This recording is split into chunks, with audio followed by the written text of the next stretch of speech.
Welcome to the ZenFit tutorial on the bent over row. So the bent over row is a really important pulling exercise for horizontal pulling. The few things that we want to work on while we're doing this are having a neutral spine in the neck. So that means we're not going to extend our spine like this. What that does, and the reason why, is because the blood flow that's going through the arteries and the muscles in the back of the neck will constrict the blood flow to the brain, and we can actually get dizzy or pass out. So under a lot of force, a lot of load, a lot of tension, the nervous system can kind of shut us down a little bit. So what we're going to do is we're going to keep a neutral spine tall through the crown. The second thing we're going to work on is really keeping our shins vertical, our knees slightly bent, and pushing our hips straight back.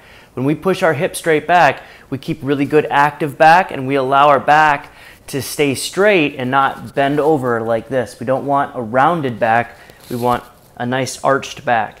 And this allows my hands to hang directly down. We're going to use one kettlebell to do a bent over row, and we're going to use a reciprocal motion so that when one arm's down, the other arm's up, and I get a twist in the spine.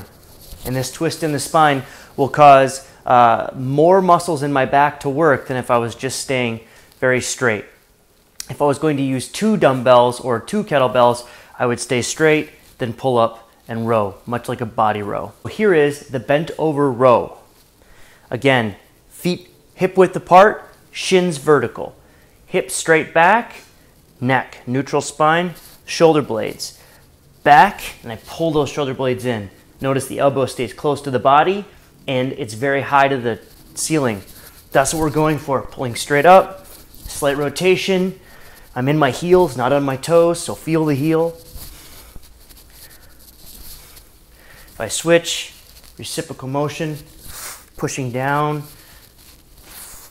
As one arm comes up, the other one goes down. If I was just doing two kettlebells, it would look like that. Pulling those elbows up and together, squeezing those elbows together to get our shoulder blades to come together. So, to reiterate, we want a neutral spine, lengthen the spine. We want to get our shoulder blades back and together, elbows high, squeezed in. Shins are vertical, knees slightly bent, and the hips push straight back. A good active back, so we're not rounding, we're arching, pushing that butt out and those sit bones high. That is the ZenFit tutorial on a bent over row.